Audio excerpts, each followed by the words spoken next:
Thank you, Jesus. Thank you, Lord Master. We worship you, Lord. We glorify your holy name. धन्यवाद यीशु.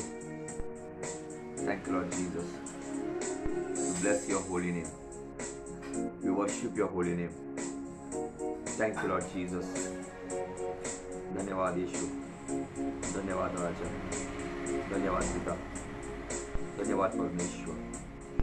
आपके नाम की महिमा हम करते प्रभु जी. आपके नाम को ऊंचा उठाते प्रभु जी. सारा आदर सारी महिमा हम आपको देते प्रभु. धन्यवाद देते प्रभु. Thank you Lord Jesus. Thank you Abba father. धन्यवाद देते प्रभु जी. Thank you Lord master. Worship you Lord. Glorify your holy name. धन्यवाद यीशु. Thank you Lord Jesus. Thank you Abba father. Thank you, Lord Master. We worship you, Father. We glorify your holy name. We praise your holy name. धन्यवाद देते हैं.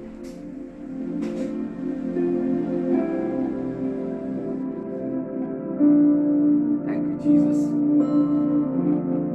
Thank you, Abba Father. खुदावंद यीशु मसीह के पवित्र नाम में फिर से एक बार आज के दोपहर के समय में मैं पास्टर राजू ठाकुर पुणे महाराष्ट्र से आप सभी को शालोम कहता हूँ. Praise the Lord.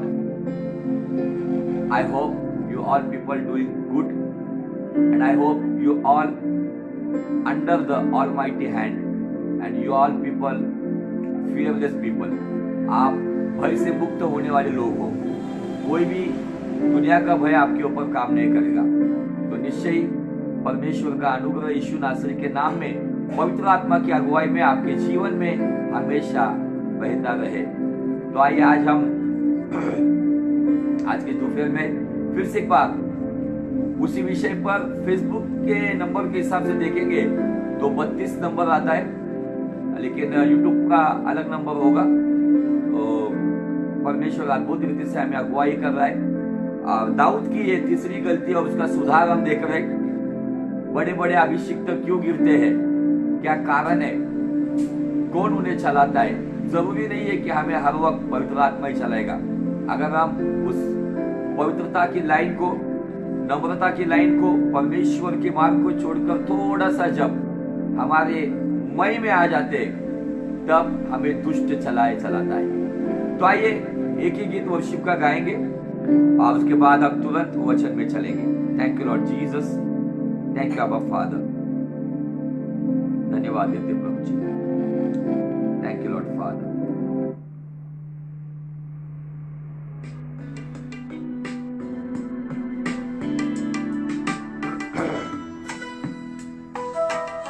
आइए उस परमेश्वर की इबादत करते हम, उस खुदावन के नाम को ऊंचा उठाते हैं. Thank you Abba father. Thank you lord. Thank you master. We worship you Lord.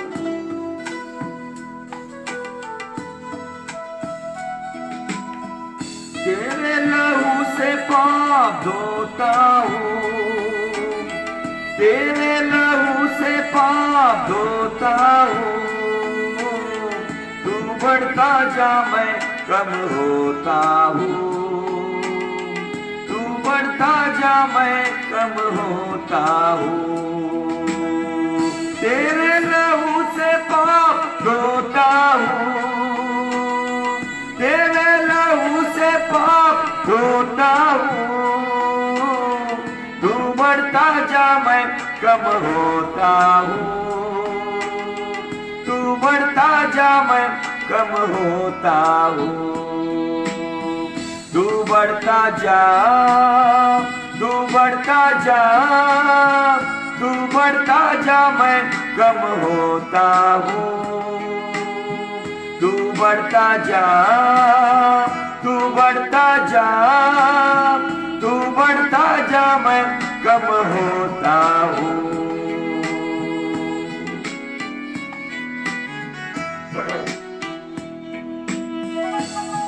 Yes Lord. हमारे जीवन से वो बढ़ता जाए, हम कम किए जाए. ऐसा ही हमारा जीवन उस नम्रता के साथ चले, ताकि पवित्र आत्मा में परमेश्वर के पक्ष में चलाता रहे। Yes, our Father, we worship you, we glorify your holy name, Lord.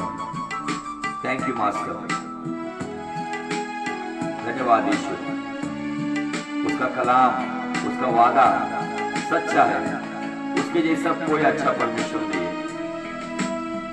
तेरा कलाम दिल में रखा है, तेरा वादा हर एक सच्चा है। तेरा कलाम दिल में रखा है, तेरा वादा हर एक सच्चा है। तेरा इनाम सबसे अच्छा है, तेरा इनाम सबसे अच्छा है।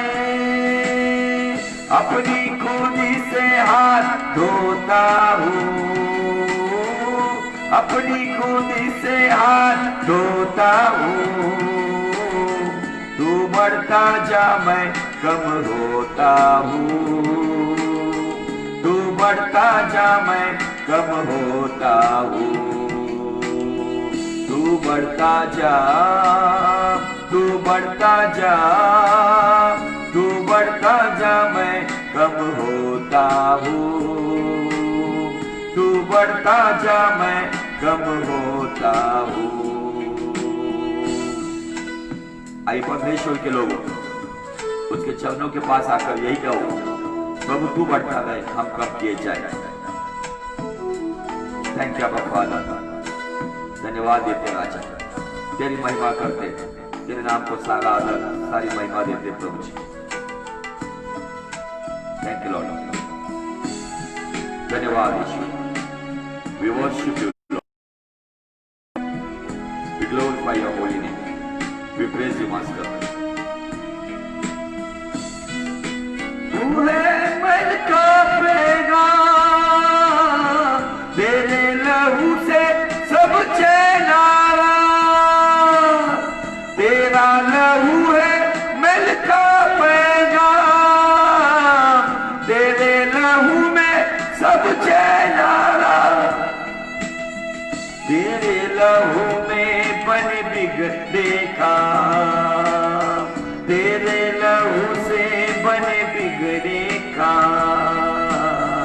दिल को लहू में डुबोता हूँ, खुद को लहू में डुबोता हूँ। तू बढ़ता जा मैं कम होता हूँ, तू बढ़ता जा मैं कम होता हूँ। तू बढ़ता जा, तू बढ़ता जा, तू बढ़ता जा मैं कम होता हूँ। तू बढ़ता जा मैं कम होता हूँ। तू बढ़ता जा, तू बढ़ता जा मैं कम होता हूँ। तू बढ़ता जा मैं कम होता हूँ, तू बढ़ता जा मैं कम होता हूँ। Thank you Jesus, we love you Lord, we worship your holy name. धन्यवाद धन्यवाद सारी महिमा सारा आदर आपको देते हैं प्रभु जी। Thank you Lord master, we worship you. आई हम प्रार्थना करते प्रभु जी, हम दुआ करते यीशु नासरी के नाम में। आने वाले वचन के द्वारा तो हमसे बात कर, जो टीचिंग और जो प्रीचिंग जो आपकी ओर से होगी, जो हमें 2 तिमुथियुस 3:16 के अनुसार जो हमें बोध करेगी, जो हमारे दोष भी दिखाएगी, जो हमें नीति के राह पे चलने के लिए नीति की शिक्षा भी देगी, जो हमें सुधारेगी, जो हमें अगुवाई करेगी, सारी शिक्षा सारी अगुवाई तेरी ओर से होने दे।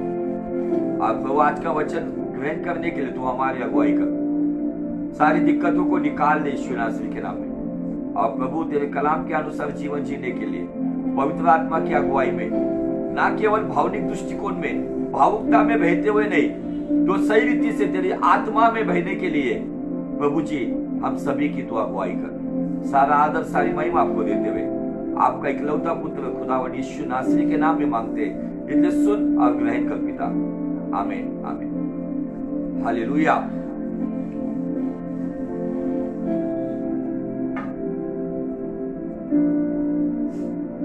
यीशु नासरी के नाम में फिर से एक बार आप सभी का मैं स्वागत करता हूँ।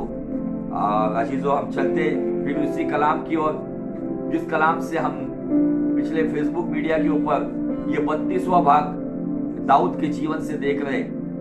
दाऊद के जीवन की जो गवाही है, अच्छी बातें भी देख रहे, कुछ गलतियां हुई है उसको कैसे उसने सुधारा, कैसे वो फिर से एक राइट ट्रैक पे आ गया।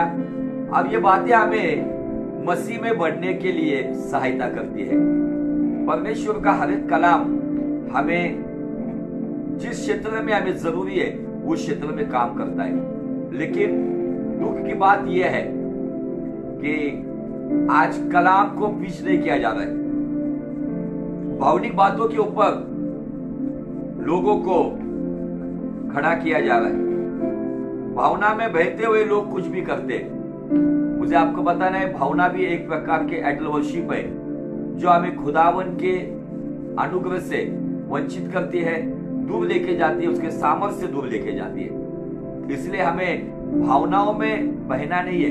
इसका मतलब हम भावनिक नहीं हो सकते लेकिन emotional things and spiritual things we can't mixture. हम इन दोनों को मिश्रित नहीं कर सकते। इमोशंस अपनी जगह पर है और आत्मिक बातें अपनी जगह पर है। इमोशंस है, फीलिंग्स है हम शरीर में, लेकिन उसी इमोशंस और फीलिंग को वचन के द्वारा हमें अंकुश लगाना होगा। क्योंकि इमोशंस और फीलिंग में बहते हुए लोग परमेश्वर की महिमा से रहित रह जाते और अपने जीवन में नुकसान उठाते। अपने जीवन में भले दुनिया को दिखाने के लिए बड़ा ऐश्वर्य होगा, लेकिन अंतरंग में जो आंतरिक शांति चाहिए, जो अंदर के मनुष्य को, वो शांति नहीं मिलती है, वो शुद्धता, वो पवित्रता नहीं मिलती है। इसलिए दिखावे की जिंदगी जीने से अच्छा है हम आंतरिक जीवन में, आत्मिक जीवन में एक ऐसे जीवन जिए कि ताकि हमारा जीवन परमेश्वर को महिमा का कारण बने। हालेलुया। तो चलते मूल वचन को पढ़कर फिर हम उस टॉपिक के पास चलते। भजन संहिता 18-19। अब तक ये वचन आपको बाय हार्ट हो गया रहेगा, आई होप। उसने मुझे निकाल कर चौड़े स्थान में पहुंचाया। आज आप कौन सी भी हालत में हो, किस परिस्थिति में हो, डरो मत। वो दाऊद के नहीं, आपको भी निकालना मतलब कहीं तो भी फंसा हुआ व्यक्ति, निकालना मतलब कहीं दुर्दशा में पड़ा हुआ व्यक्ति, बुरी हालात में पड़ा हुआ व्यक्ति, बदतर जिंदगी में पड़ा हुआ व्यक्ति, उसे वो निकाल कर चौड़े स्थान में पहुंचाया। और आगे कहता है, उसने मुझे केवल निकाल कर चौड़े स्थान में पहुंचाया नहीं, तो उसके बावजूद उसने मुझे छुड़ाया। और आगे कहता है, क्योंकि मैं हमेशा कहता हूं, जब क्योंकि आता है, जब परंतु आता है, जब पर आता है, तो समझना है कि मामला गंभीर है, सीरियस मैटर। क्योंकि क्यों उसने छुड़ाया, क्यों उसने चौड़े स्थान में मुझे लाकर निकाल कर वहां पे खड़ा किया? क्योंकि वो कहता है कि वह मुझसे प्रसन्न था। सवाल आपसे, क्या आपके जीवन से सच में आपके हृदय पे हाथ रख के बात करो, आपके आत्मिक बातों के ऊपर ध्यान दे के बात करो, आपकी बाहर की शौहरत, आपको कितना लोग लाइक करते हैं, ये बातें छोड़ दो। मैं आपको आज सवाल कर रहा हूं, क्या सच में आपके जीवन से आपका परमेश्वर यीशु प्रसन्न है? सच में ये सवाल है आज के दिन में। क्या आपके पारिवारिक जीवन में आपका यीशु आपके द्वारा प्रसन्न है? क्या आप जो नौकरी कर रहे हैं उस नौकरी के द्वारा आपका यीशु प्रसन्न है? क्या आप जो बिजनेस कर रहे हो उस बिजनेस के द्वारा, क्या आपके बिजनेस में जिस तरीके से आप काम कर रहे हो उस काम के द्वारा क्या आपका यीशु आपसे प्रसन्न है? मैं उससे प्रसन्न हूं, वो मेरा परमेश्वर है, लेकिन क्या वो मुझसे प्रसन्न है? मैं बेटा होने के नाते मुझे वो सब कुछ दे रहा है, वो प्रसन्न है मुझसे, लेकिन क्या मेरे जीवन के बर्ताव से वो प्रसन्न है?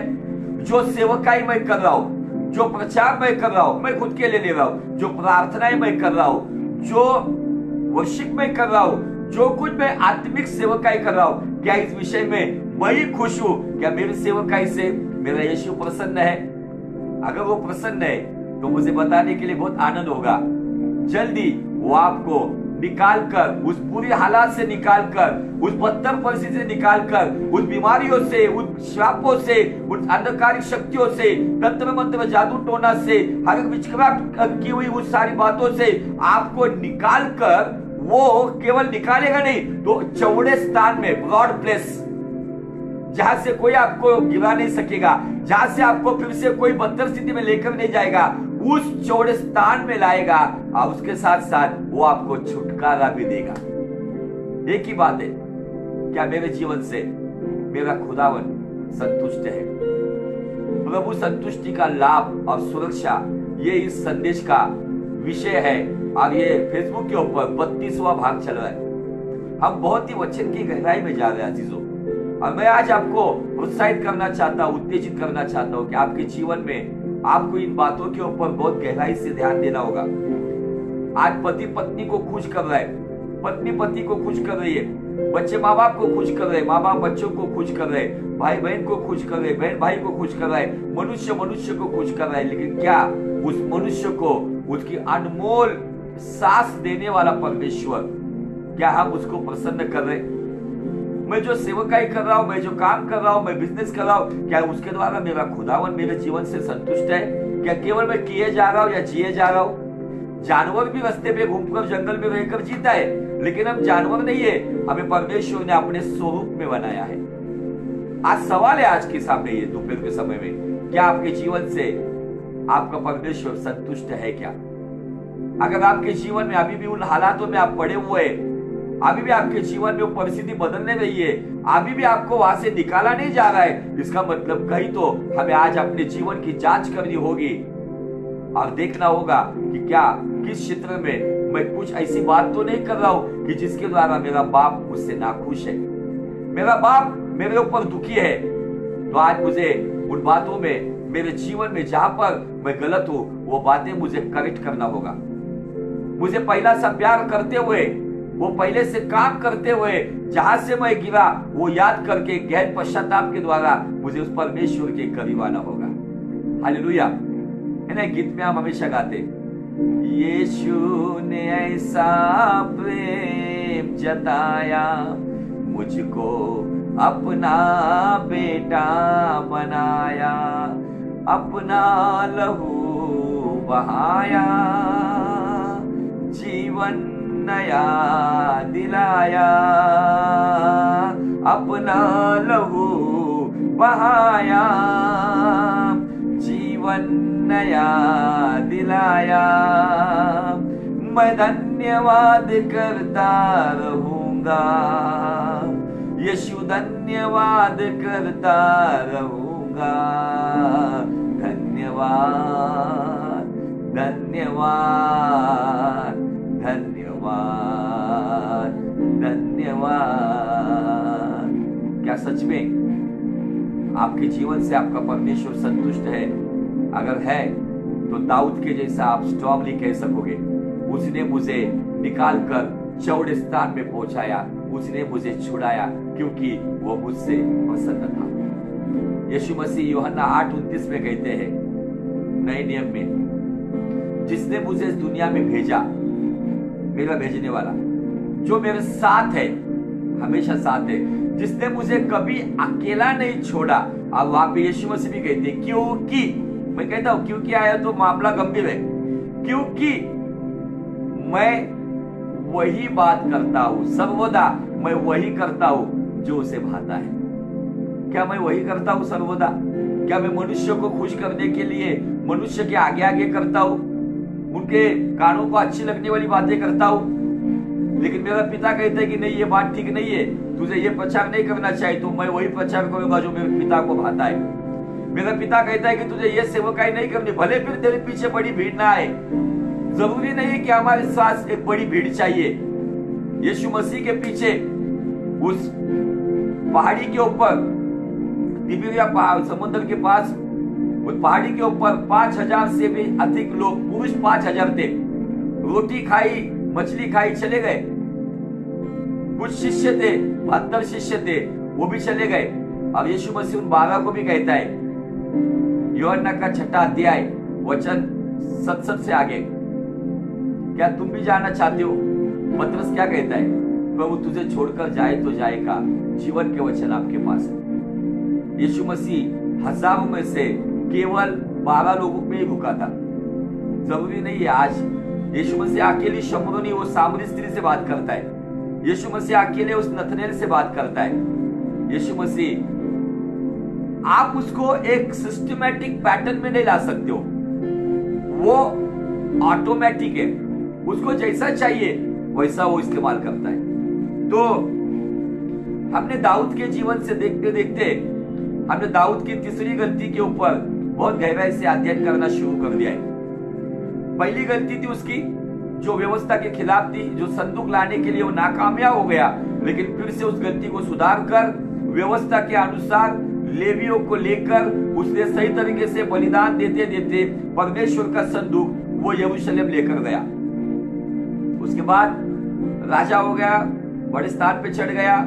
एक दिन युद्ध के वक्त रब्बा शहर में युद्ध चल रहा था, लेकिन दाऊद अपने घर में था, बेतशेबा के साथ पाप में गिर गया। वो भी हम बात अच्छी तरह से देख चुके हैं। अगर ये टॉपिक आपको देखना है, यूट्यूब के ऊपर मेरा जो चैनल है उसके ऊपर सीरीज वाइज सब टॉपिक है, आप देख सकते हो। उसके बाद तीसरी जो गलती है वो परमेश्वर के सामर्थ्य के खिलाफ थी। दाऊद ने, बाइबल कहती है, पहला इतिहास अध्याय 21:1 और दूसरा शामुएल अध्याय 24:1, यहाँ पे अध्याय 21:1 में दिया है कि शैतान ने उसको उकसाया, और दूसरा शामुएल 24:1 कहता है कि परमेश्वर ने उभारा। किस लिए? तो सेना की गिनती करने के लिए। और मैंने आपको बताया कि परमेश्वर ने उसको आनंद के साथ या खुशी के साथ अनुमति नहीं दी थी कि जाके गिनती कर। अगर परमेश्वर ने, अगर उसकी मर्जी से, उसकी खुशी से अगर वो अनुमति दी होती, तो मुझे आपको बताना है कि दाऊद वहां पे आत्मा में व्याकुल नहीं होता था। बाइबल कहता है कि दाऊद प्रजा की गिनती करने के बाद, दूसरा शामुएल 24:10 में, वो मन में व्याकुल हो गया और वो पश्चाताप करने लग गया, कहने लगा कि यहोवा, मैंने तेरे खिलाफ महापाप किया है। हे यहोवा, मैंने अधर्म किया है। हे यहोवा, मैंने बड़ी मूर्खता की बात की है। और तब दाऊद का एक सलाहकार जो भविष्यवक्ता गाद नाम का है, नाथान भी था, लेकिन यहाँ पे गाद का रोल हमें दिखता है। और गाद आके कहता है कि दाऊद, तूने ये काम करके अपने ऊपर विपत्तियों को आज अनुमति दी है। तो परमेश्वर ने तुझे ऑप्शन दिए, 3 प्रकार की विपत्तियां है। क्या है तुझे? यहाँ पे दूसरा शामुएल में 7 साल है, इतिहास में 3 साल है, लेकिन एक्चुअल में बहुत सारे लोग इसके ऊपर जब तर्क निकालते तो 3 साल ही गिना जाते।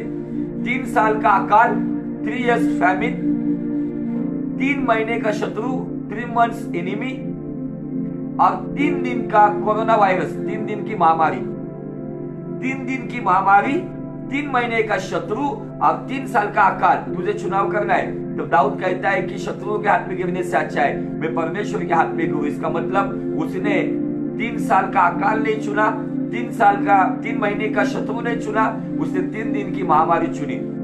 अब एक ही घंटे में ऐसा काम हो गया कि परमेश्वर का दूत दान से लेकर बेरशेबा तक वो महामारी को फैलाते गया।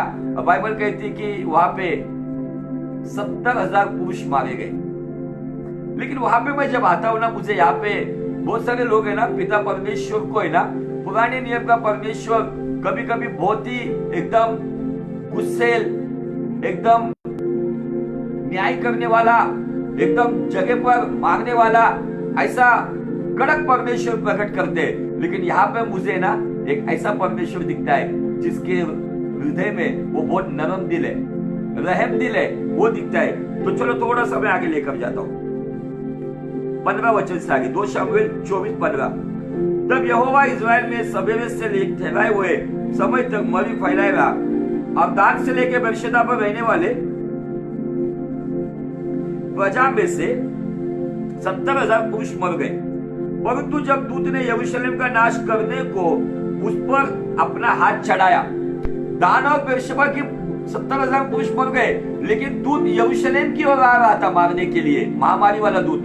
तो बाइबल कहती है तब यहोवा वह विपत्ति डालकर शोकित हुआ। मेरे मराठी बाइबल में यहाँ पे दिया है कि परमेश्वर यहाँ पे दुखी हुआ, शोकित हुआ और प्रजा का नाश करने वाले दूत से कहता है बस कर, आप अपना हाथ खींच ले। यहाँ पे एक नरम दिल, रहम दिल परमेश्वर दिखता है, और वो परमेश्वर वो महामारी फैलाने वाले दूत को कहता है बस कर, बस हो गया, अभी बस कर, मुझे अभी अच्छा नहीं लग रहा है। दान से लेके बेर्शेबा तक तूने मारा ना, चलो नो प्रॉब्लम, लेकिन अभी यरूशलेम पे हाथ मत उठा, क्योंकि यरूशलेम में क्या है मालूम क्या? यरूशलेम में दाऊद रहता है। इतना होने के बावजूद भी वो दाऊद से कितना प्यार करता है, बेइंतहा मोहब्बत करता है, दाऊद के लोगों से मोहब्बत करता है। दान में बेर्शेबा में चाहे अलग अलग इस्राएल के गोत्र रहते होंगे, लेकिन यरूशलेम में यहूदा का गोत्र रहता था, यरूशलेम में यहूदा का प्रजा रहती थी, यरूशलेम में यहूदा का राजा रहता था, और वहां पे दाऊद था। इसलिए परमेश्वर ने कहा अब अपना हाथ खींच ले। मुझे आपको बताना है कि ये जो परिस्थिति आज सारी दुनिया में फैली हुई है, डरो मत, निश्चय ये परमेश्वर इतना बुरा नहीं है। परमेश्वर अपने समय के अनुसार इस महामारी को फैलाने वाले सारे दूतों को वो रोक देगा, और एक झटके में, एक सेकंड में जो का त्यों कर देगा। ये कोरोना वायरस था क्या नहीं हम भूल भी जाएंगे। हालेलुया, सारी परिस्थिति को बदल देगा। सारे आपके नौकरी, आप बिजनेस, आपके चर्चेस, आपके स्कूल, कॉलेज, सारी बातों को परमेश्वर जो का त्यों कर देगा। वो परमेश्वर अच्छा है, यहाँ पे रहम दिल परमेश्वर है। लेकिन हमारा जो विषय चल रहा है कि दाऊद को शैतान ने उकसाया क्यों और परमेश्वर ने उभारा क्यों? जो आत्मिक लाइफ लाइन होती है, जहां पर उद्धार के बाद हम रुके रहते हैं, एकदम सूक्ष्म, मेरा जो बाल है, एक बाल का जो स्वरूप है, उससे भी सूक्ष्म लाइन पे हम विश्वासी हो, सेवक सेविका हो, कोई भी हो, हम उद्धार के बाद ऐसी लाइन पे खड़े रहते हैं जहां पे हमारा झुकाव अगर परमेश्वर के पक्ष में बना रहता है, तो हम पवित्र आत्मा के चलाए चलते हुए यीशु नासरी के नाम में पिता के राज्य को बढ़ाते हैं। लेकिन हमारा झुकाव अगर दुनिया की तरफ अगर ज्यादा होता है, तो दुष्ट आत्मा के चलाए चलते हम लूसीफर के राज्य को बढ़ाने का काम करते। हम ऐसी लाइफलाइन पे खड़े रहते जहां पर जिस क्षेत्र में हमारा झुकाव होगा, अगर नम्रता से झुकाव परमेश्वर के पक्ष में होगा, तो पवित्र आत्मा यीशु के नाम में पिता के राज्य को बढ़ाने के लिए हमारा इस्तेमाल करेगा। लेकिन वही लाइन पे अगर हमारा झुकाव, हमारा मैं, हमारा घमंड, हमारा अहंकार, हमारा ईगो, हमारी ईर्ष्या, हमारी लालसा, शारीरिक जो भी काम है, अगर इन बातों में है, तो यही बातें क्या करेगी? हमें दुनिया के क्षेत्र में, इस दुनिया को जिसने कैप्चर किया है, उस पर शैतान के राज्य के लिए हमारा इस्तेमाल किया जाएगा।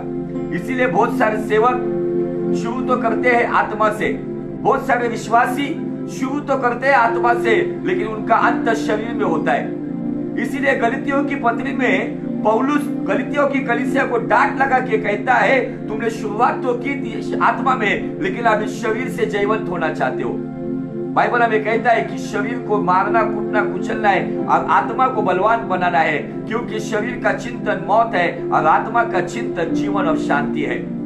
कभी कभी हम हमारे जीवन में खुद को मसीह कहलाते हैं, आदमी कहलाते हैं, लेकिन हमारे चुनाव परमेश्वर के पक्ष में ना होते हुए दुष्ट के पक्ष में चले जाते हैं। और कभी कभी इसका खामियाजा, जैसे दाऊद को दान से लेकर बेर्शेबा तक 70,000 पुरुष मार दिए गए, वहां पर यह खामियाजा उठाया पड़ा, यह भुगतान मिला उसे, यह भुगतान भरना पड़ा वहां पे, यह फाइन या पेनल्टी उसको मिल गई वहां पे।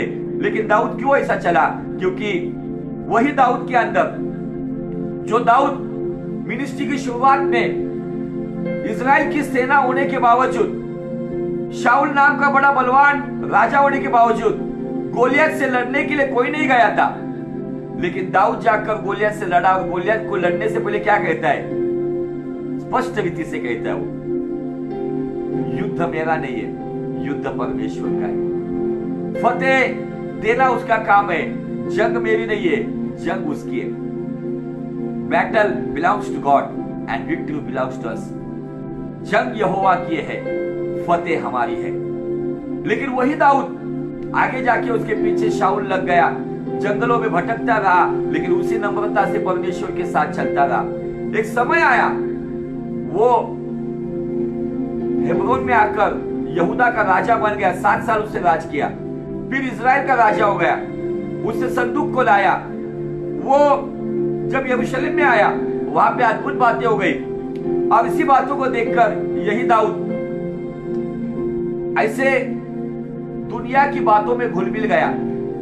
जो सेनाओं के यहोवा पे विश्वास करने वाला, वो यहोवा की सेना को ऊपर डिपेंड रहने की बात करने लग गया।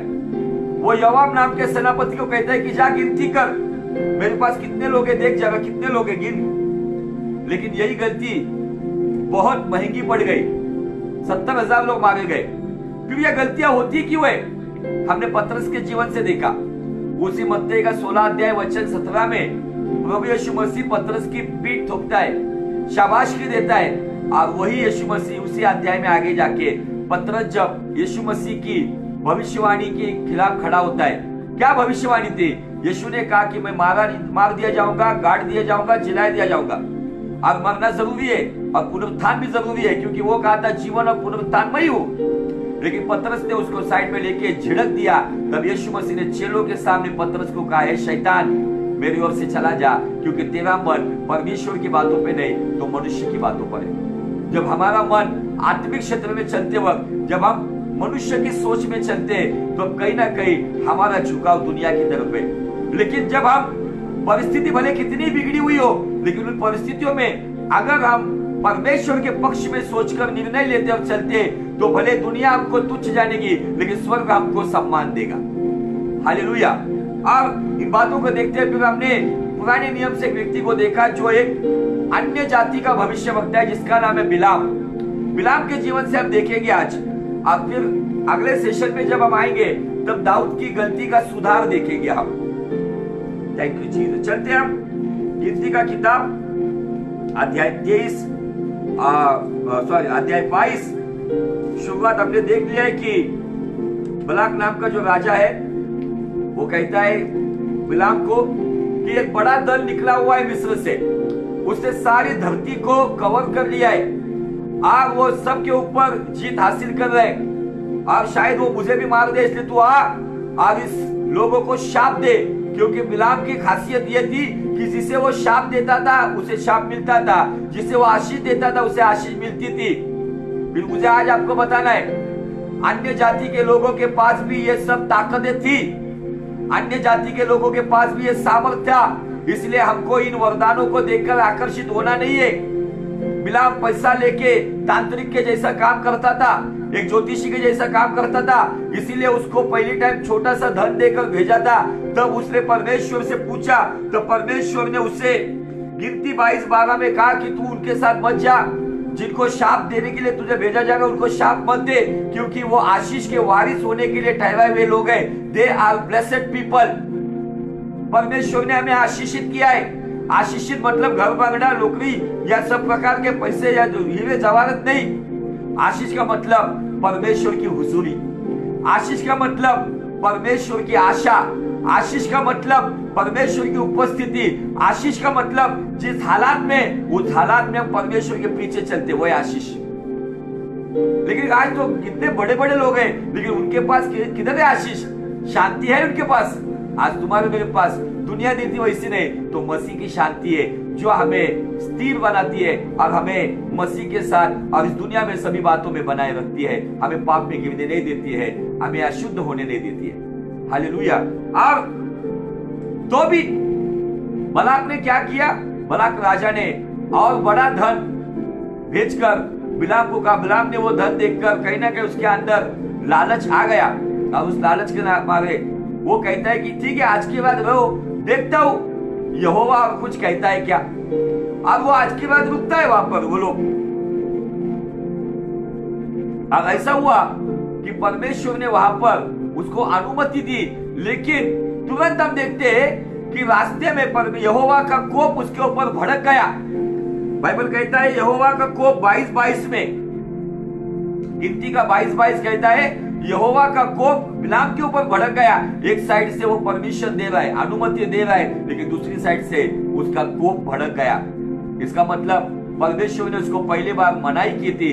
फिर भी कभी कभी बच्चे हमें पूछते, हम पहली बार उनको मना करते और दूसरी बार वही बात जब वो बोलते तब हम भी गुस्से के साथ बोलते, जा तुझे जो करना है कर ले। लेकिन उस अनुमति में हमारी खुशी नहीं होती है। ये अनुमति मिली उसे, लेकिन उसमें परमेश्वर का गुस्सा था और वो निकला। लेकिन रास्ते में परमेश्वर का दूत नंगी तलवार लेके खड़ा है। गधी ने देख लिया, लेकिन वो अन्य जाति का भविष्यवक्ता ने नहीं देखा। अब क्या हुआ, गधी एक बार रास्ता छोड़कर भागी। गधी एक बार दीवार को एक साइड में घसीट कर रुक गई। गधी जगह पर बैठ गई। 3 बार ऐसा हुआ, तब बिलाम उठता है और गधी को लाठी लेके मारना शुरू करता है। और बाइबल कहता है कि परमेश्वर ने गधी को जुबान दी। और वो गधे को जुबान दे के बात करने के लिए भविष्यवक्ता को अकल देता है, तो क्यों नहीं मनुष्य के द्वारा अकल नहीं दे सकता है क्या? गधे को अकल दिया, गधे को जुबान दिया। और यहाँ पे भविष्यवक्ता देखो कितना पागल बन गया कि गधा बात कर रहा है, एक जानवर बात कर रहा है, उसको ये नहीं समझा। अगर कोई दूसरा, अरे बाप रे गधा बात कर रहा है, भागो दुष्ट आत्मा आया होगा, बोलता होगा। लेकिन वहां पे वो गधे के साथ बहस कर रहा है। ही आर्ग्यूमेंट विद डोंकी डोंकी के साथ वहां पे उलझ रहा है। वो डोंकी के साथ वो बात कर रहा है। और वहां पे बात क्या कर रहा है कि तूने ऐसा क्यों किया? उसको ये अक्ल नहीं आ रही है कि अरे मैं भाई बचपन से जिस गधी पे बैठ के जा रहा हूं, आज तक उसने ऐसा किया नहीं। वो गधी आज मुझसे बात कर रही है, ये इम्पॉसिबल है, नामुमकिन है, लेकिन वो छोड़ दिया। लेकिन वो उससे बात कर रहा है। जब इंसान आर्ग्यूमेंट में जब गिरता है ना, उसको समझता नहीं वो क्या कर रहा है, क्या बात कर रहा है। इसीलिए बहुत सारे लोग चर्चेस में पुलपिट के ऊपर आकर सेवकाई नहीं करते, अपनी भड़ास निकालने की कोशिश करते, अपने जो भी खुद के मसले हैं वो अपनी तरीके से भावनिक दृष्टिकोण में माँ को खड़े करेंगे, किसी व्यक्ति पहचान के व्यक्ति को खड़े करेंगे, और अपनी जो साइड है अपना वकील खुद बनकर अपने लोगों को, अपने लोगों की गवाही, अरे अपने लोग तो अपनी साइड से गवाही देंगी। ऐसे लोगों को खड़े करो जो तुम्हें जानते नहीं है। अपने लोग तो गवाही देंगे ही, कौन जाएगा अपने के खिलाफ? अपने लोग अपने को अच्छा ही बोलेंगे। मेरे खिलाफ मेरी माँ थोड़ी गलत बोलेगी, अच्छी ही बोलेगी। मेरे चर्च के लोग मेरे खिलाफ थोड़ी बोलेंगे, अच्छा ही बोलेंगे। ये भावनिक बातों में गिरना नहीं है। यहाँ पे गधा बात कर रहा है, लेकिन ये आर्ग्यूमेंट कर रहा है। प्रॉफिट, लेकिन he is a Gentiles profit. ये अन्य जातियों का भविष्यवक्ता है। मुझे आपको बताना है, भविष्यवाणियां आती होंगी यीशु के नाम में किसी के पास, लेकिन जरूरी नहीं है वो खुदा के पास से आती होगी। जरूरी नहीं है, क्योंकि दुष्ट भी इन बातों की कॉपी करता है। दुष्ट भी इन बातों से आज भरमाने वाली आत्मा के द्वारा आ रहा है। इसीलिए मुझे बताना है मेरे भाइयों और बहनों, सेवक और सेविकाओं, सुधर जाओ। आपको देखना है कि क्या मुझे परमेश्वर की आत्मा चला रही या मुझे दुष्ट की आत्मा चला रही। दुष्ट की आत्मा अगर चलाएगी तो उसके द्वारा वो आपको फेमस करेगी, लेकिन परमेश्वर की आत्मा चलाएगी तो उस गिफ्ट के द्वारा पिता को यीशु नासरी के नाम में पवित्र आत्मा की अगुवाई में फेमस करेगी। मेरा और तुम्हारा काम खुद को फेमस करना नहीं है। खुद का प्रेजेंटेशन के लिए मुझे सेवकाई दी नहीं गई है। खुद का प्रेजेंटेशन के लिए मुझे और तुम्हें उद्धार दे दिया है, तो परमेश्वर की महिमा के लिए उद्धार दिया गया है। हालेलुया। तो इन बातों को हमें बहुत ही गहराई से समझना होगा। अब यहाँ पे भविष्यवक्ता गधे से बात कर रहा है, और वो होने के बाद सडनली बाइबल कहती है वचन 22-31 में, book of Numbers chapter 22 and verse 31, तब यहोवा ने बिलाम की आंखें खोली और उसको यहोवा का दूत हाथ में नंगी तलवार लिए मार्ग में खड़ा दिखाई पड़ा। तब वो झुक गया। कुछ लोग सुधरते नहीं है ना, तो उनको वचन की तलवार के द्वारा झुकाना पड़ता है। कुछ लोग तो उनको वचन की तलवार के द्वारा झुकाना पड़ता है। आज बहुत सारे लोग अपने जीवन में अपनी मनमानी करते हुए चलते हैं। जब वचन की तलवार दिखती है, हम जो भी बात करेंगे वचन की तलवार पे बात करेंगे, तो वही बात अच्छे को झुकाएंगे, क्योंकि वचन यीशु है। आदि में था वचन, वचन वचन परमेश्वर के संग संग, वचन परमेश्वर ही था। सब कुछ हुआ वचन द्वारा, आदि में था वचन, वचन वचन परमेश्वर के संग संग, वचन परमेश्वर ही था। सब कुछ हुआ वचन द्वारा, महिमा सामर्थ के योग्य मेरा प्रभु यीशु, महिमा सामर्थ के योग्य मेरा प्रभु यीशु। वचन, वचन की तलवार, वो वचन मरियम के पेट में देहधारी हुआ। वचन की तलवार के सामने जो झुकता है वही व्यक्ति एक अच्छा काम करता है। जो अपने सिद्धांतों के सामने अपनी मनमानी और अपने अहंकार से चलता है उसे दुष्ट चलाता है, फिर दुष्ट उसको लोगों के लिए अच्छी अच्छी भविष्यवाणी भी देगा, उसके द्वारा दुष्ट चिन्ह चमत्कार भी करेगा। तो इसका मतलब ये नहीं है कि हम परमेश्वर के चलाए चलते हैं। हम कभी कभी बहुत सारे लोगों को हमें पहचानना होगा, हमें न्याय नहीं करना है। एक बात गौर से सुनो, बाइबल हमें किसी की न्याय करने की अनुमति नहीं देता है, लेकिन बाइबल पहला यूहन्ना उसका 4 अध्याय और वचन 1 से लेकर अगर आप पढ़ेंगे तो बाइबल कहता है हर एक आत्मा की आप प्रतीति मत करो, मतलब हर एक आत्मा पे विश्वास मत करो, तो उसे परखो, टेस्ट एवरी स्पिरिट। हमें न्याय करने का अधिकार नहीं है, लेकिन हमें परखने का अधिकार है। और अगर परखने के बाद, अगर एग्जांपल देता हूं मैं आपको, आप टमाटर की गाड़ी के ऊपर टमाटर खरीद रहे हो, टमाटर खरीदते वक्त आप परख के ले रहे हो। परखने के बाद क्या होता है कि वो सब्जी वाला भी कुछ भी उठा के हमारे टोकरी में डाल देता है वजन के लिए, उसमें कुछ खराब टमाटर आते हैं, हम उन खराब को लेते हैं और उसको बोलते हैं ये खराब है। हम उसका न्याय नहीं करते, क्या समझता नहीं क्या तुझे, वो कहां से लेकर आया है, लोगों को पागल बनाता है क्या। हम परखते हैं उसका, वो क्या करता है निकाल के रखता है, हमें अच्छे देता है। यहाँ पे न्याय होता है क्या।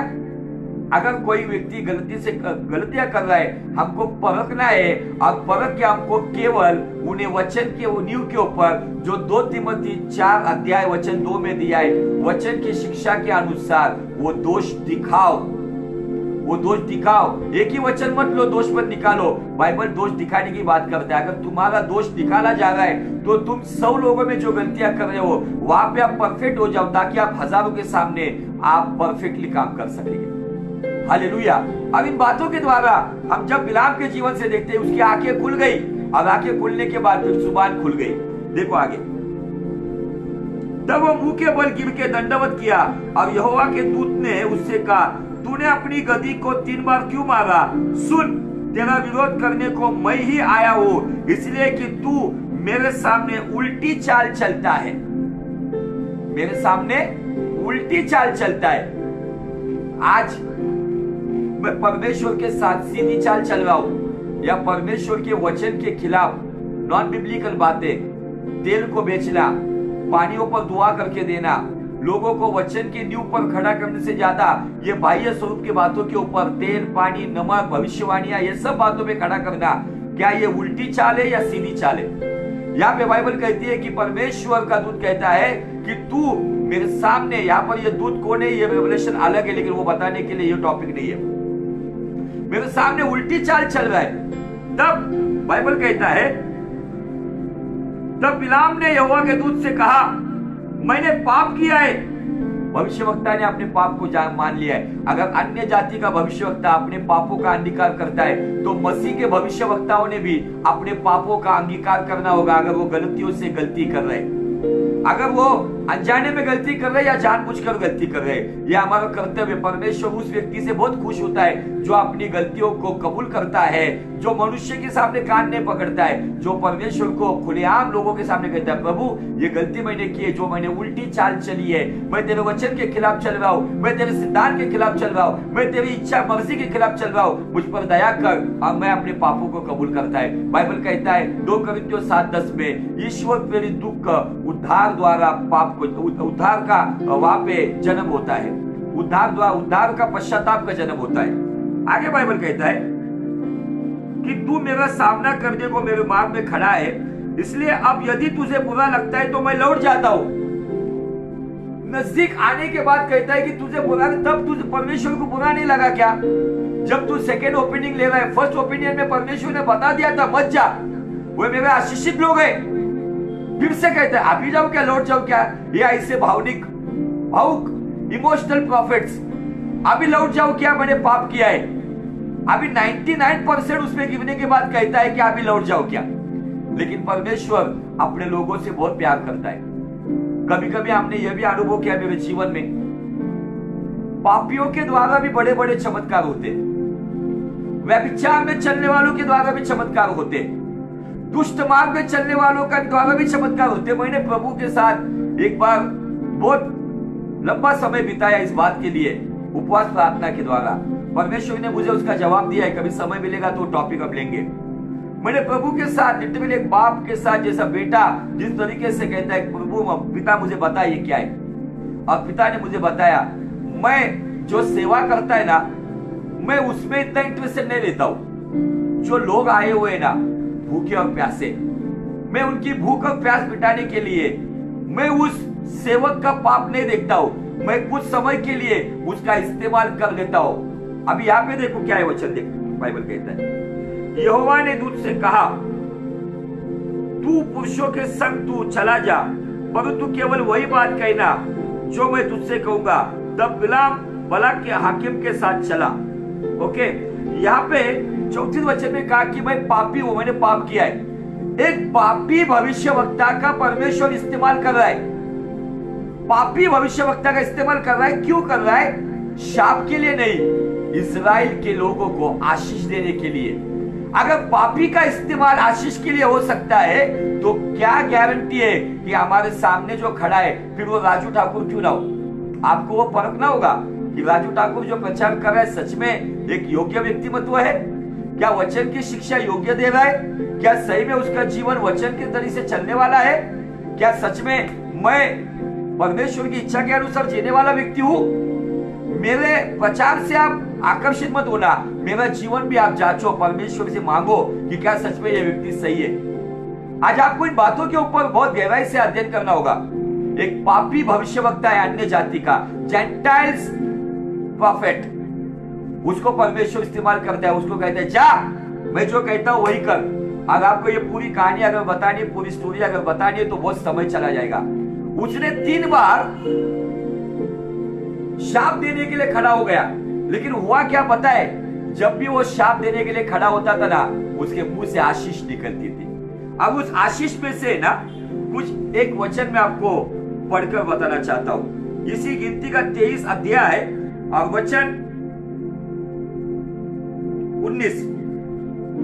ईश्वर मनुष्य नहीं कि वो झूठ बोले, और न वो आदमी की वो अपनी इच्छा बदले। क्या जो कुछ उसने कहा उसे ना करे, क्या वो वचन देकर उसे पूरा ना करे? उसने वचन दिया था मैं जो कहूंगा वही बात करना है। और एक वचन है, बहुत सारे तंत्र मंत्र के बारे में सोचते हैं। गणना गिनती 23 निश्चय कोई मंत्र याकूब पर नहीं चल सकता, इस्राएल पर भावी कहना कोई अर्थ न ठहरेगा। मतलब इस्राएल के ऊपर कोई तंत्र मंत्र और याकूब के ऊपर कोई भी जादू नहीं चलेगा। आगे चलते हैं 24-23 क्या कहता है देखो। फिर उसने अपनी गुड़ बात आरंभ की और कहने लगा हाय, जब ईश्वर यह करेगा तब कौन जीवित बचेगा? ये सब बातों को अब जब देखते हैं बिलाम ने अंतिम आशीष दी है, उसमें और कुछ बात अगर देखेंगे हम तो वो कहता है कि मैं उसको देखूंगा तो सही, परंतु अभी नहीं, मैं उसको निरंकुश सही परंतु समीप होके नहीं। याकूब पर से एक तारा उदय होगा जो इजराइल का राजदंड होगा। अभी ये एक भविष्यवाणी है। ये भविष्यवाणी किसके द्वारा आई है और किसके लिए आई है? अन्य जाति का भविष्यवक्ता जो अपने मुंह से कबूल कर रहा है कि वो पापी है, खुदावन उसका इस्तेमाल करता है। अब उसके मुंह से यहूदा में से वो कहता है एक तारा उदय होगा। यीशु मसीह की जन्म की भविष्यवाणी कौन कर रहा है? इजराइल का भविष्यवक्ता नहीं है, यहूदा का भविष्यवक्ता नहीं है, कोई क्रिश्चियन भविष्यवक्ता नहीं है। एक अन्य जाति के भविष्यवक्ता के मुंह से उस वक्त परमेश्वर ने यीशु मसीह के जन्म की भविष्यवाणी सुनाई। क्या कहा है उसने? याकूब में से एक तारा उदय होगा, इजराइल में से एक राजदंड निकलेगा। कौन है वो तारा? कौन है वो राजदंड? भोर का तारा है ना, परमेश्वर यीशु के बारे में बताया गया। वो तारा, उस तारा का चिन्ह देखकर वो सारे ज्ञानी लोग, वो बागी लोग, वो ज्योतिषी लोग, वो ब्रिलियंट लोग उस तारे का अभ्यास करते हुए, इसी वचन का अभ्यास करते हुए वो बेथलेहम में यीशु को ढूंढते हुए आए थे। यहूदा का राजा कहाँ जन्म लिया है? ये है वो भविष्यवाणी। ये वचन के ऊपर ये सब ज्ञानी लोग पूरा स्टडी कर रहे थे। और ये स्टडी क्यों किया गया पता है? अन्य जाति के लोगों ने, क्योंकि ये अन्य जाति का भविष्यवक्ता था। अगर अन्य जाति के भविष्यवक्ता के द्वारा परमेश्वर अपनी भविष्यवाणी कर सकता है, तो इसका मतलब ये नहीं है कि वो व्यक्ति बहुत बड़ा है। बिलाम बहुत बड़ा सेवक हो गया। यही बिलाम की वजह से क्या हुआ पता है? यही बिलाम की वजह से पतरस है ना, बिलाम की कंप्लेंट करता है। पतरस नए नियम में, चलो पतरस के पास चलते हैं।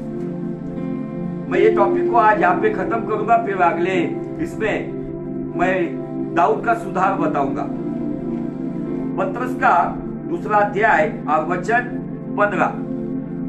वे सीधे मार्ग को छोड़कर भटक गए और बौर के पुत्र बिलाम के मार्ग पर हो लिए, जिसने अधर्म की मजदूरी को प्रिय जाना। अभी इसने क्या किया? बिलाम के मार्ग पे क्यों भटक गए? तो बिलाम के मार्ग पे इसलिए भटक गए क्योंकि बाइबल कहता है कि जब ये 3 बार आशीष दिया, शाप के बदले में आशीष दिया, तब बिलाम की इजराइल लोगों के साथ थोड़ी सी दोस्ती हो गई। और दोस्ती होने के बाद बिलाम ने क्या किया पता है? बिलाम ने अपने देवताओं के पीछे, मूर्ति पूजा के पीछे और अपने देश की स्त्रियों के पीछे व्यभिचार के लिए बिलाम ने उनको वहां पर मनुष्य को खुश करने वाली बातें की। और आजकल के कुछ भविष्यवक्ता परमेश्वर को खुश करने वाली बातें नहीं करते, मनुष्य को खुश करने वाले बातों में आज कहीं ना कहीं मनुष्य को भ्रष्ट करने के मार्ग पे चला रहे। इसीलिए कोई परमेश्वर का सही वचन प्रचार नहीं कर रहे, तो अपनी मनमानी के अनुसार चल रहे। तो क्या हुआ मैं आपको बताना चाहता हूं थोड़ी सी बात उसमें से। जब बिलाम ने ये बात की तो उसने 3 आशीष देने के बाद 25 अध्याय में, गिनती का 25 अध्याय वचन 1 में दिया है, इजरायली शित्तीम में रहते थे और वो लोग वहां भी लड़कियों के साथ कुकर्म करने लगे। और जब उन स्त्रियों ने उन्हें लोगों को अपने देवताओं के यज्ञ में न्योता दिया, तब वे लोग खाकर उनके देवताओं को दंडवत करने लगे और इजरायली बालपोर देवता को पूजने लगे। बालपोर मतलब बलाम इस देवता का उपासक था, बलाम इस देवता का भविष्यवक्ता था जो अन्य जाति का था। बालपोर देवता को पूजने लगे, तब यहोवा का कोप इजराइल पर भड़क उठा और यहोवा ने मूसा से कहा, प्रजा के सारे प्रधानों को पकड़कर यहोवा के लिए धूप में लटका दे और जिससे मेरा भड़का हुआ कोप इजराइल के ऊपर से दूर हो जाएगा। और ये बहुत बड़ी स्टोरी है। फिर यहाँ पे कुछ लोगों को मार दिया गया, मरी फैल गई और हजारों लोग उसमें मारे गए। एक स्त्री को भी फिनास नाम के याजक के पुत्र ने बर्छी के द्वारा उसको मार दिया गया, जो मवाबी थी। ये क्यों हुआ? उस बलाम का परमेश्वर ने इस्तेमाल किया, लेकिन बलाम ने क्या किया? उसके बाद इजराइल के लोगों में ये गलत सिद्धांत लेकर आया, इजराइल के लोगों को भटकाया। आज बहुत सारे अफ्रीकन सिद्धांत आ रहे, बहुत सारे वेस्टर्न कंट्री के सिद्धांत आ रहे, बहुत सारे मनमानी बनाए हुए सिद्धांत आ रहे। और जिसके वजह से जो बाइबल के सिद्धांत है ना, वो छोड़कर लोग कह रहे कि हमारे लिए भविष्यवाणियां करो, भविष्यवाणियां करो। भविष्यवाणियां खत्म होगी, लेकिन वायदा अटल है। और वायदा क्या है? मैं तुझे कभी ना छोड़ूंगा, मैं तुझे कभी ना त्यागूंगा। तुम्हें भविष्यवाणी चाहिए? What you want? प्रोफेसी और promise? Promise never fail, may be prophecy will fail. भविष्यवाणी गलत हो सकती है, भविष्यवाणी खत्म हो सकती है, लेकिन वायदा, वो वायदे का परमेश्वर है। जो वायदा उसने अब्राहम से किया था, वो वायदा उसने मूसा के साथ पूरा किया। मुझे आपको बताना है, इन बातों में मत फंसो। बहुत शांतिमय वातावरण में मैंने आज संदेश दिया है, क्योंकि प्रभु ने मुझे कहा है कि आज बहुत ही हल्के से और धीरे धीरे ये बात मेरे लोगों को बता। इसलिए मैं बहुत हल्के से और धीरे धीरे ये बात बता रहा हूं। अगर बिलाम ने 3 बार शाप देने के लिए आया था, लेकिन उसने आशीष दिया, अगर बलाम नाम के अन्य जाति के भविष्यवक्ता के जुबान का परमेश्वर इस्तेमाल कर सकता है, तो क्या गारंटी है परमेश्वर के लोगों को दुष्ट इस्तेमाल नहीं करेगा? हमारा झुकाव अगर परमेश्वर के पक्ष में तो निश्चित पवित्र आत्मा चलाएगा। हमारा झुकाव अगर दुनिया के क्षेत्र में तो निश्चय दुष्ट आत्मा हमें चलाएगा। इसलिए परमेश्वर ने स्पष्ट कहा है कि उनके वरदानों को देखकर उनकी जांच मत करो, तो उनके फलों को देखकर जांच करो। बहुत सारे लोग गलत तरीके से इस्तेमाल करते हैं। फल बताता है कि मैं कर रहा हूं, या फल बता रहा है कि परमेश्वर की कृपा से हुआ है। जो मैं करता है ना, उसके अंदर वो आय आता है, आय। और जब आय आता है ना, यस और यन के बीच में अगर आय डाल दोगे तो वो यस आई यन सिन होता है, पाप। लेकिन यस और यन के नीचे अगर आप जीरो या ओ डालते हो ना, खुद को घटाकर, तो वो सन बन जाता है, यस ओ यन। क्या बनना है आपको? यस ओ यन। पूरी नम्रता के साथ परमेश्वर के पक्ष में चलने के द्वारा परमेश्वर की संतान होना है, या आय को डालकर दुष्ट की पाप की संतान बनना है। यह आपकी चॉइस है। फिर से कहीं दोहराता हूं मैं, परमेश्वर ने मनुष्य को एक बेहतरीन वरदान दिया है, और वो वरदान है चुनाव करना। हमारा चुनाव परमेश्वर के पक्ष में है तो परमेश्वर हमें चलाएगा। हमारा चुनाव दुनिया में है तो हमें दुष्ट चलाएगा, क्योंकि ये दुनिया खुद यीशु मसीह कहता है उसको वश हुई है। लेकिन वो कहता है कि डरो मत, दुनिया को मैंने जीता है, मुझ में तुम्हें शांति मिलेगी। आज इन बातों से क्या दिखता है हमें? फिर आगे जाके उसने लोगों को भटकाया, लोगों को बहकाया, 24,000 से भी अधिक लोग मारे गए। अब फिर बाद में एक युद्ध हुआ। उस युद्ध की बात मैं आपको बताना चाहता हूँ। क्या हुआ इस भविष्यवक्ता की हालत? गिनती का 31 अध्याय, book of Numbers chapter 31 and verse 8। Book of Numbers chapter 31 and verse 8, गिनती का किताब अध्याय 31 वचन 8। क्या हालात हुई देखो इस भविष्यवक्ता की। और दूसरे चूजे हुए छोड़ इन्होंने एबी, रेकेम, सूर, हूर और रेबा नामक मिद्यान के 5 राजाओं को घात किया, और बोर के पुत्र बिलाम को भी उन्होंने तलवार से घात किया। प्रॉफिट, क्या हुआ इस प्रॉफिट का? इस प्रॉफिट को तलवार से घात कर दिया गया। कुछ समय पहले यही प्रॉफिट का परमेश्वर ने इस्तेमाल किया आशीष देने के लिए। वो आया था शाप देने को, लेकिन उसके जुबान के द्वारा आशीष दिया। कुछ समय वो इस्राएलियों के साथ रहा, लेकिन उसने परमेश्वर यहोवा को उनके सामने प्रकट नहीं किया। तो उसने अपने देवताओं को प्रकट किया, अपनी स्त्रियों को सामने रखा, उनके सारे उलझाने वाली बातें, आकर्षक मादक सेक्सुअल बातों को सामने रखा, और इजराइल के लोगों को भ्रष्ट किया। परमेश्वर ने क्या किया? परमेश्वर ने उन्हीं लोगों के द्वारा परमेश्वर ने इजराइलियों के द्वारा बिलाम का घात कर दिया। तलवार के द्वारा उसके टुकड़े टुकड़े कर दिए गए। लेकिन बिलाम मर गया। लेकिन आज मुझे आपको बताना है, बिलाम की आत्मा हजारों सालों से आज भी लोगों में और कलीसिया में काम कर रही है। कलीसिया में आज भी काम कर रहे। उसका पुख्ता सबूत मैं आज आपको 2 वचनों में से देना चाहता हूं। तो चलते हैं प्रकाशित वाक्य का 2 अध्याय और वचन 14। जो वचन परमेश्वर ने यहाँ पे पिरगमन नाम की कलीसिया को दिया है, ये तीसरी कलीसिया है। पर मुझे तेरे विरुद्ध कुछ बात कहनी है, क्योंकि तेरे यहाँ कुछ ऐसे हैं जो बिलाम की शिक्षा को मानते हैं। तेरे यहाँ ऐसे है, आज भी कलीसिया में ऐसे है जो केवल भविष्यवाणियों की शिक्षा को मानते हैं। आज भी कलीसिया में ऐसे लोग हैं ना, उनको वचन नहीं चाहिए, उनको परमेश्वर का प्रॉपर गाइडेंस नहीं चाहिए, उन्हें बिलाम की शिक्षा चाहिए। ये बिलाम की शिक्षा क्या है? Only prophecies, profit, प्रोफेसाई on me. आज बहुत सारी कलीसिया में ये चल रहा है। कान खोल के सुनो, जिस कलीसिया में केवल भविष्यवाणियां ही की जाती है, वो कलीसिया आपके लिए शैतान का सियासत वाली कलीसिया है। थोड़ा सा ऊपर आएंगे ना तो 12 वचन में 13 वचन में दिया है, मैं ये जानता हूं कि तू वहां रहता है जहां शैतान का सियासन है। मेरे यहाँ पे हम गीत गाते हैं, मेरा दिल बने तेरा सियासन। यीशु का सियासन हम बोलते हैं, लेकिन अगर बिलाम की शिक्षा के ऊपर हम चलते तो हमारी कलीसिया में यीशु का नहीं, तो हमें कहीं ना कहीं भरमाया जा रहा है। हम कहीं ना कहीं कंफ्यूजन में सेवकाई कर रहे हैं या कंफ्यूज हो रहे हैं, जहां पे शैतान का सियासन है, जहां पे बिलाम की शिक्षा पे चला जाता है। बिलाम लोगों को वही बातें बताता था।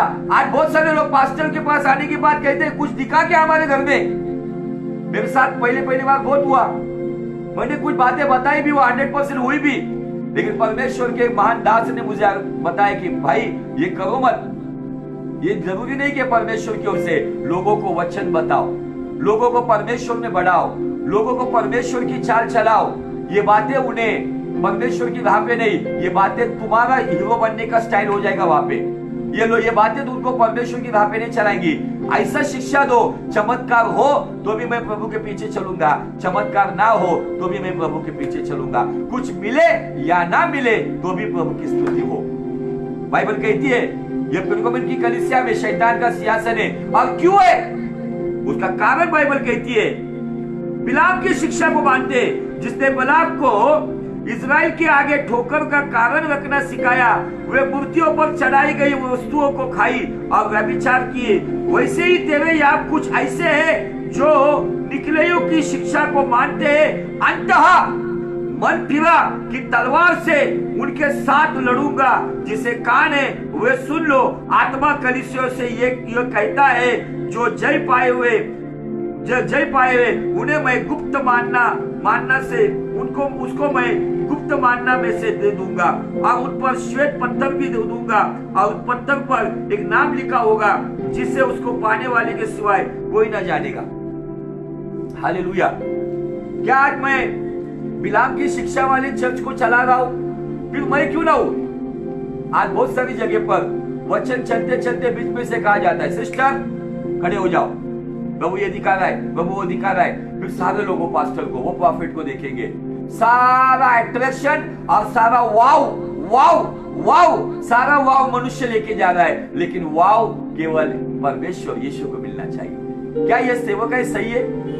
जब वचन चल रहा है तो वचन ही होना चाहिए। बीच बीच में कोई भी लटकने वाली बातें नहीं आनी चाहिए। बीच में कोई भी परमेश्वर की व्यवस्था में खलन पैदा हो जाए, डिस्टर्बेंस हो जाए, दिक्कत पैदा हो जाए, ऐसी कोई बात नहीं चाहिए। अगर कहीं पर ये बातें होती है, और आजकल अंधेरे में 4 पत्थर हम मार देते हैं ना, एक पत्थर तो लगता ही है, और उसको भविष्यवक्ता नहीं कहता है। अगर जो भविष्यवक्ता खुद को कहता है ना, वो भविष्यवाणी जब करे ना, वो नाम के साथ, उसकी उम्र के साथ, वो कहा है क्या है, ये सब बातें बताएगा ना, तो उसको मैं जेन्युइन प्रॉफिट कहूंगा। ऐसे जेन्युइन प्रॉफिट को मैं जानता हूं, लेकिन वो बहुत कम है। लेकिन फेक प्रॉफिट, फॉल्स प्रॉफिट दुनिया में इस महामारी के जैसे फैले हुए। इसलिए आपको समझना होगा, आपको वचन की नींव पर परखना होगा। क्या मैं सही शिक्षा ले रहा हूं? क्या मैं बिलाम की शिक्षा ले रहा हूं जहां पे शैतान का सिंहासन है? बहुत जरूरी बात है अजीजों ये बात। इन बातों में अभी सबसे बड़ा टेंशन क्या है मालूम है क्या? आपको कोई सताव नहीं आएगा। आपके जीवन में गलत शिक्षा लेकर भरमाने वाली आत्मा आएगी, जो आपको सही विश्वास से भटक कर गलत विश्वास में लेकर जाएगी। अभी इन बातों का सताव शुरू होगा और उसमें वही लोग जीतेंगे, वही लोग परमेश्वर में बने रहेंगे जो परमेश्वर के वचन से भरे हुए लोग हैं। जो बाह्य स्वरूप की बातों में तेल, पानी, नमक, अभिषेक का पेन, अभिषेक का पानी, उस पर जिन्होंने अपने जीवन की नींव रखी है ना, वो भटक जाएंगे। ऐसे लोग भी आएंगे जो रास्तों पर मुर्दों को उठाएंगे। लेकिन आपको समझना होगा कि ये खुदा की ओर से या दुष्ट की ओर से, क्योंकि थेस्सलियों की किताब में बताया गया है दुष्ट भी बड़े बड़े महान कृत्य करता है। हालेलुया।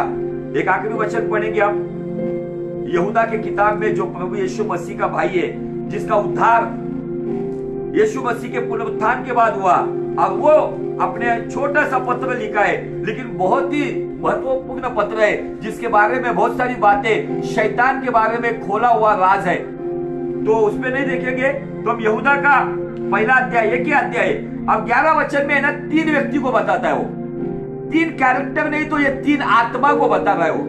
नंबर 1 देखो, उन पर हाय है क्योंकि वो कैन की चाल चलते हैं। कैन मतलब हाबिल का भाई, जिसके अंदर ईर्ष्या थी, और उस ईर्ष्या के द्वारा उसने हाबिल नाम के एक अच्छे बच्चे का अपने सगे भाई ने घात कर दिया। ईर्ष्या की आत्मा, कैन की आत्मा आज भी कलीसिया में काम कर रही। नंबर 2, आग मजदूरी के लिए बिलाम के समान भ्रष्ट हो जाएंगे। बिलाम की आत्मा, बिलाम कैसे भ्रष्ट हुआ? इजरायलियों ने उसके तलवार के द्वारा टुकड़े टुकड़े कर दिए। बिलाम की गलत शिक्षा, गलत भविष्यवाणियां, लोगों को ये बताना, लोगों को वो बताना, लोगों के जैसे तांत्रिक मांत्रिक लोग जैसे अपना दरबार बिठाते, जैसे वो जादूगर लोग अपना दरबार लगाते, वैसे कलीसियाओं में और ऑनलाइन में ऐसे दरबार शुरू हो गए। तो ऐसे दरबार से आपको बचना होगा।